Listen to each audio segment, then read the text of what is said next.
తాకట్లో ఉన్న మీ బంగారాన్ని విడిపించి ఆ రోజు ఆన్లైన్ రేటుకి కొంటాం. Sharma gold company. నమస్కారం, శ్రీమాత్రే నమః. Welcome to Suman TV. నేను గీతాంజలి. ప్రస్తుతం మనతో పాటు శ్రీ శ్రీ శ్రీ ఆనంద శివకామేశ్వరి సన్నిధానం పీఠాధిపతులు శ్రీ శ్రీ శివకామేశ్వరి ఆనందమయ్య అమ్మ ఉన్నారు. వారితో మాట్లాడదాం. శ్రీమాత్రే నమః. శ్రీమాత్రే నమః. నవరాత్రులు చాలా వైభవంగా జరుపుకుంటున్నారు అందరూ. చివరి రోజు దసరా విజయోత్సాహం. ఖచ్చితంగా అమ్మ విజయం సాధించిందంటే మన కోసమే కదా, ఖచ్చితంగా. మరి ఈ రోజున అమ్మని ఏ విధంగా పూజించుకోవాలి, అసలు దసరా రోజు ఏం చేయాలమ్మా? చాలా మందికి ఇవి సందేహాలు. నవరాత్రులు అంటే అలంకారాలు, నైవేద్యాలు, పుష్పం, రంగు ఏంటని అడుగుతాము. అసలు దసరా రోజు ఏంటి ప్రత్యేకత? దసరా రోజు కూడా పూజ చేయాలమ్మ వారికి. యాదేవి సర్వభూతేషు సర్వరూపేణ సంస్థిత. నమస్తశ్యై నమస్తశ్యై నమస్తశ్యై నమో నమః. శ్రీ గురుభ్యో నమః. విజయదశమి అంటే అసుర సంహారం అంతా అయిపోయి విజయాన్ని సాధించినటువంటి గుర్తుగా, మనలో ఉండే చీకట్లని తొలగిపోయి జ్ఞానం ఉదయించిన దానికి గుర్తుగా విజయదశమి జరుపుకుంటాము. అందుకే 9 రోజులు రాత్రి జరుపుకుంటే ఇది పగలు జరుపుకుంటాం. అంటే వెలుతురు వచ్చేసింది జీవితంలో. అన్నిటిలో మీ జీవితాల్లో వెలుతురు రావాలని మనస్ఫూర్తిగా అమ్మవారిని కోరుకుంటున్నాను. అమ్మవారి ఆశీస్సులు మీ అందరిపైన ఉండాలని కోరుకుంటూ విజయదశమి శుభాకాంక్షలు. మీకు కూడా అమ్మా శుభాకాంక్షలు. ఇక విజయదశమిని ఎలా జరుపుకోవాలి? ఇప్పుడు ఒక్కొక్క రోజు ఒక్కొక్క అవతారము, ఒక్కొక్క అర్చన చెప్పుకుంటూ ఉన్నాం కదా. లలితా శాస్త్రం అనేది మొదటి నుంచి చదువుకోమని చెప్పాను నేను 10 రోజులు. విజయదశమి నాడు కూడా చదువుకోవాలి. ఆ రోజే పూర్ణాహుతి కదా, ఆ రోజు చదువుకోవాలి. ఇక నివేదన కంపల్సరిగా లడ్డు, బూందీ లడ్డు కంపల్సరీ నివేదన చేయాలమ్మా ఆ రోజు. అంటే లడ్డు ఎలా ఉంటుంది? పూర్ణంగా ఉంటుంది. అంటే భూగోళం ఎలా ఉంటుంది? మన భూమి మీదే ఉంటుంది.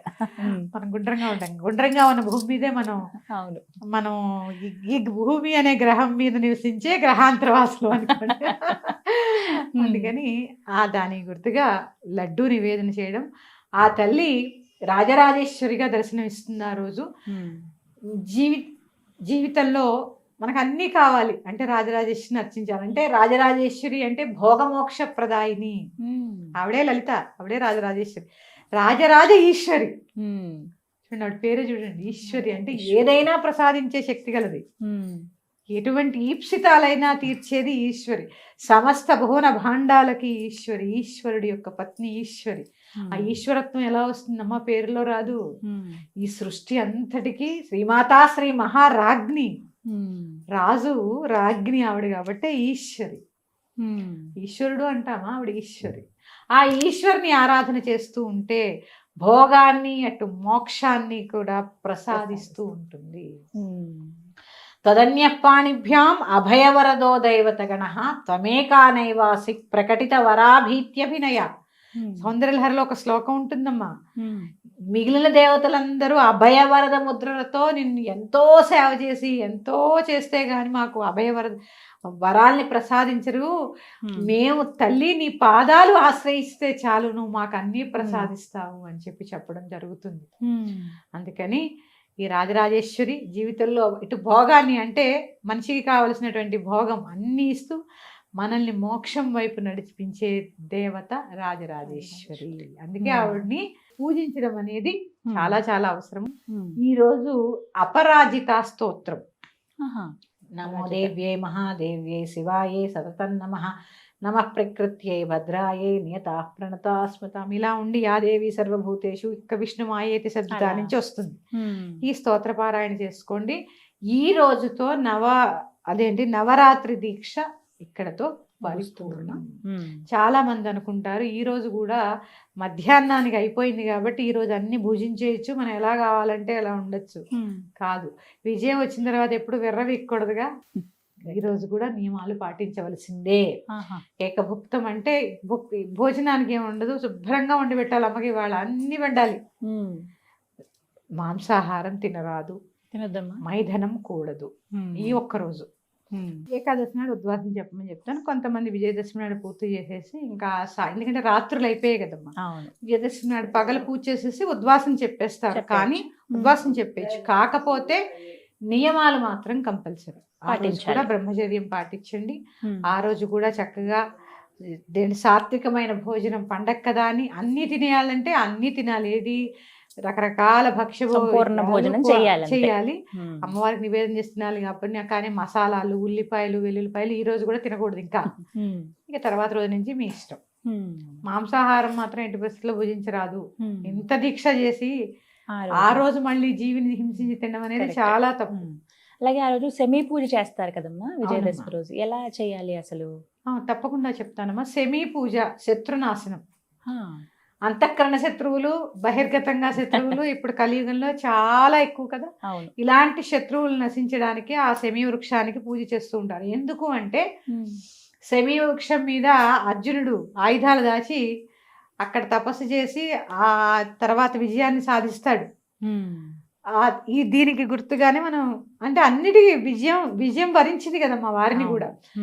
ఈ శ్లోకం ఒకటి ఉంది, శమీ శమేతే పాపం శమీ శత్రు వినాశనం అర్జునస్య ధనుర్ధారి రామస్య ప్రియదర్శనం. ఈ శ్లోకాన్ని కాగితం మీద రాసి ఆ చెట్టుకు పెడుతూ ఉంటారు.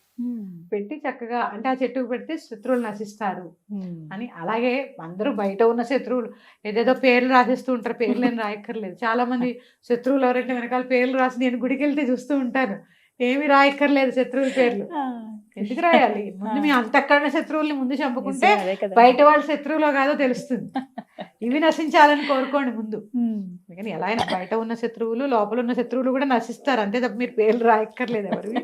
ఈ శ్లోకం చదువుకోండి, చక్కగా కాగితం మీద రాసి చదువుకోండి. సెమీ వృక్షము చక్కగా ఆ రోజు దీపారాధన కొంతమంది చేస్తూ ఉంటారు, సెమీ వృక్షాన్ని పూజ చేస్తూ ఉంటారు. మీ ఇష్టం. మీ ఆచారాలని బట్టి జరుపుకోండి. ఆ రోజు విజయోత్సవం ఈ సెమీ పూజతోటి పూర్తవుతుంది. బంధువర్గంతో కలిసి చక్కగా భోజనం చేయండి. కుదిరితే అన్నదానం చేయండి ఆ రోజమ్మా. కుదిరితే విజయానికి గుర్తుగా అన్నదానం. ఒకవేళ అప్పటితో పూర్తయిపోతుంది కాబట్టి అమ్మవారిని కదిపేయచ్చా? అంటే కలశం రూపంలో పెట్టుకుంటారు చాలా మంది, చిన్న విగ్రహంగా. మహానివేదన అయిపోయిన తర్వాత ఉద్వాసం చెప్పాలి. ఈ నవరాత్రి ఫలితం అంతా ముందు అమ్మవారికి ధారపోయాలి. ధారపోసి అది తీర్థంగా తీసుకుని అప్పుడు ప్రసాదం తీసుకోవాలి. విజయదశమి రోజు సాయంత్రానికి పండగ కదమ్మా, అందరూ ఉత్సాహంగా ఉంటారు. కొత్త బట్టలు, పండగ, కొత్త అల్లుళ్ళు, పెళ్ళైన వాళ్ళు సందడిగా ఉంటారు. కాబట్టి మనకి ఏదైనా చక్కగా ఈ 9 రోజులు చక్కగా అనుష్ఠానము, పూజ ఇలా చేసుకుంటూ ఉంటాం. ఇక విజయదశమి అయిపోయి ఇక 11వ రోజు మేము 9 రోజులు అలసిపోయామని పడుకుంటారు. అలా పడుకోకుండా ఎలా అయితే ఈ 9 రోజులు విశేషమైన అర్చన చేసుకున్నా ఇక 11వ రోజు నుంచి కొంచెంగా అయినా అమ్మని తలవండి. చిన్న చిన్నగా తర్వాత రోజు ఇంకా శుక్రవారం 2 గురువారం వచ్చింది. అందుకని చక్కగా పైగా 2 విజయదశమి ఒక సెలవు పోయింది మనకి. గాంధీ జయంతి కూడా ఆ రోజే కదా. అవును. అందుకని చక్కగా అంటే చెప్తున్నాను కదా, సాత్వికమైన పూజలే చేయండి. ఇంత కుంకుమలు వేసేయకండి. శిరస్సు నుంచి అమ్మకి కుంకుమ మనకి అర్హత లేదు, పాదాలని ఆశ్రయించాలి. ఆవిడేంటమ్మా జగన్మాత అంటే ఇక్కడ శిరస్సు మీద ఏముంటుంది? సహస్రార చక్రం ఉంటుంది. నువ్వు ముందు పాదాల ముందు చూడు, సహస్రారం దాకా తర్వాత వెళదాం. సూక్ష్మ శరీరంలో కూడా మూలాధారాన్ని దాడిన తర్వాతే సహస్రారం కదా. ముందు ఆ కింద ఉన్న చెడల వాటిలన్నీ పోగొట్టుకోవడానికి ముందు పాదాలు ఆశ్రయించు. ఇది చక్కగా ఈ విశేషంగా ఇక్కడ చెప్పేది ఏంటంటే ఈ 9 రోజుల పువ్వులతో చాలా అలంకరణ జరుగుతుంది కదా. చాలా మంది ఏం చేస్తారంటే నేను చూశాను, ఈ 9 రోజులు పడేయకూడదు, అన్నీ ఒకసారి పడేద్దామని ఆ దేవుడి గదిలో అలా మూల పెడుతూ ఉంటారు. అవి పురుగులు వచ్చేసి వాసన వచ్చేసి అలాంటి ఎప్పుడూ సుగంధభరితంగానే ఉండాలి. అలాంటివి చేయకండి. సాంబ్రాణి 2 పూట్ల వేసుకోండి. 2 పూట్ల వేసుకోండి. తెల్ల ఆవాలు దొరుకుతాయి. చక్కగా ఈ ధూపం వేసినప్పుడు దాంట్లో కొద్దిగా వేసి ఇండ్లంతా చూపించండి. ఏదైనా నరదృష్టి ఇలాంటివి ఏదైనా ఉంటే కూడా వెళ్ళిపోతాయి. 2 పూటల అమ్మవారికి ధూపం అయితే అమ్మవారికి వేయకండి, ఆవాలు వేసింది ముందు అమ్మవారికి ధూపం వేయండి.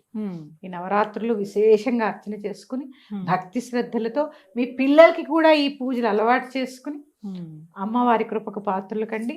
శ్రీమాత్రే నమః. మరి యొక్క అంశంతో మేము అందుకు వస్తాను. మీ శివకామేశ్వరి ఆనందమైన స్వస్తి. నమస్కారం.